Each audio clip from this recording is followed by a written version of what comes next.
ವೇಗವಾಗಿ ವಿಸ್ತರಿಸುತ್ತಿರುವ ಚಳ್ಳಕೆರೆ ನಗರದಲ್ಲಿ ಅಭಿವೃದ್ಧಿಯ ಹೆಸರಿನಲ್ಲಿ ಗಂಭೀರ ಅಕ್ರಮಗಳ ನೆರಳು ದಟ್ಟವಾಗುತ್ತಿದೆ. ನಗರದ ಹಲವಾರು ವಾರ್ಡ್ಗಳಲ್ಲಿ ಸಾವಿರಾರು ಮನೆಗಳಿಗೆ ಖಾತೆ ಇಲ್ಲ, ಕಂದಾಯ ಪಾವತಿ ಇಲ್ಲ. ಇದರ ಪರಿಣಾಮವಾಗಿ ನಗರಸಭೆ ಬೊಕ್ಕಸಕ್ಕೆ ಕೋಟಿ ಕೋಟಿ ರೂಪಾಯಿ ನಷ್ಟವಾಗುತ್ತಿರುವುದು ಬಹಿರಂಗವಾಗುತ್ತಿದೆ.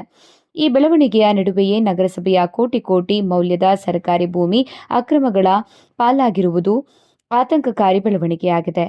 22.30 ಎಕರೆ ಸರ್ಕಾರಿ ಭೂಮಿ ಅಕ್ರಮದ ಕೇಂದ್ರಬಿಂದು ನಗರಸಭೆ ವ್ಯಾಪ್ತಿಯ ಸೂಜಿಮಲ್ಲೇಶ್ವರ ನಗರದಲ್ಲಿರುವ ಸರ್ವೆ ನಂಬರ್ 157ರಲ್ಲಿ ಮುನ್ಸಿಪಾಲಿಟಿ ಫ್ಲೇಕ್ ಕ್ಯಾಂಪಿನ್ ಹೆಸರಿನಲ್ಲಿ ದಾಖಲಾಗಿರುವ ಸುಮಾರು 22.30 ಎಕರೆ ಸರ್ಕಾರಿ ಭೂಮಿ ಇಂದಿಗೆ ಅಕ್ರಮಗಳ ಕೇಂದ್ರವಾಗಿರುವುದು ಬೆಳಕಿಗೆ ಬಂದಿದೆ. ದಾಖಲೆಗಳ ಪ್ರಕಾರ ಕೇವಲ 1.30 ಎಕರೆ ಭೂಮಿಯನ್ನ ಸಂಚಾರಿ ಪೊಲೀಸ್ ಠಾಣೆ ಹಾಗೂ ವೃತ್ತ ನಿರೀಕ್ಷಕ ಕಚೇರಿ ನಿರ್ಮಾಣಕ್ಕೆ ಮಂಜೂರು ಮಾಡಲಾಗಿದೆ. ಉಳಿದ 21 ಎಕರೆಗೂ ಹೆಚ್ಚು ಭೂಮಿ ನಗರಸಭೆ ಹೆಸರಿನಲ್ಲೇ ಇದ್ರೂ ಕಳೆದ 20 ವರ್ಷಗಳಿಂದ ಅಕ್ರಮ ಮಿಲ್ ಮನೆಗಳು, ಶೆಡ್ಗಳು, ಬಹುಮಹಡಿ ಕಟ್ಟಡಿಗಳು ಹಾಗೂ ಮಳಿಗೆಗಳು ನಿರ್ಮಾಣಗೊಂಡಿವೆ.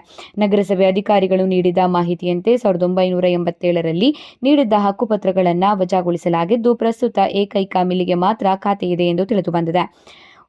ಉದ್ಭವಿಸುತ್ತಿರುವ ಪ್ರಶ್ನೆಗಳು: ಮಿಲ್ ಸ್ಥಾಪನೆಗೆ ಅನುಮತಿ ನೀಡಿದವರು ಯಾರು? ಯಾವ ಅಧಿಕಾರಿಯ ಸಹಿಯೊಂದಿಗೆ ಅಕ್ರಮ ನಿರ್ಮಾಣ ನಡೆಯಿತು? ರಸ್ತೆ, ಚರಂಡಿ, ರಾಜಕಾಲುವೆ ಒತ್ತುವರಿ ಆದರೂ ಅಧಿಕಾರಿಗಳ ಮೌನಕ್ಕೆ ಕಾರಣವೇನು?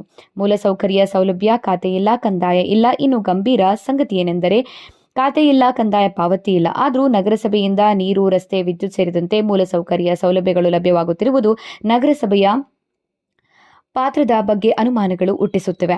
ರಾಜಕಾಲುವೆ ಒತ್ತುವರಿ, ಮುಳುಗುವ ಭೀತಿ, ಚರಂಡಿಗಳು ಮುಚ್ಚಿ ಹೋಗಿರುವುದರಿಂದ ಮಳೆ ನೀರು ಮನೆಗಳಿಗೆ ನುಗ್ಗುತ್ತಿವೆ. ರಾಜಕಾಲುವೆ ಒತ್ತುವರಿಯಿಂದ ಭಾರಿ ಮಳೆಯ ಸಂದರ್ಭದಲ್ಲಿ ನಗರವೇ ಮುಳುಗುವ ಪರಿಸ್ಥಿತಿ ನಿರ್ಮಾಣವಾಗುತ್ತದೆ.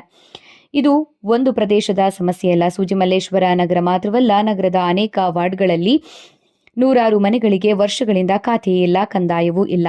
ಅಕ್ರಮ ಸಕ್ರಮ ಯೋಜನೆಯಡಿ ಖಾತೆ ನೋಂದಣಿ ಮಾಡಿದರೆ ಕೋಟಿ ಕೋಟಿ ರೂಪಾಯಿ ಆದಾಯ ನಗರಸಭೆ ಖಜಾನೆಗೆ ಸೇರುವ ಸಾಧ್ಯತೆ ಇದೆ ಎಂದು ನಾಗರಿಕರು ಅಭಿಪ್ರಾಯಪಡುತ್ತಿದ್ದಾರೆ.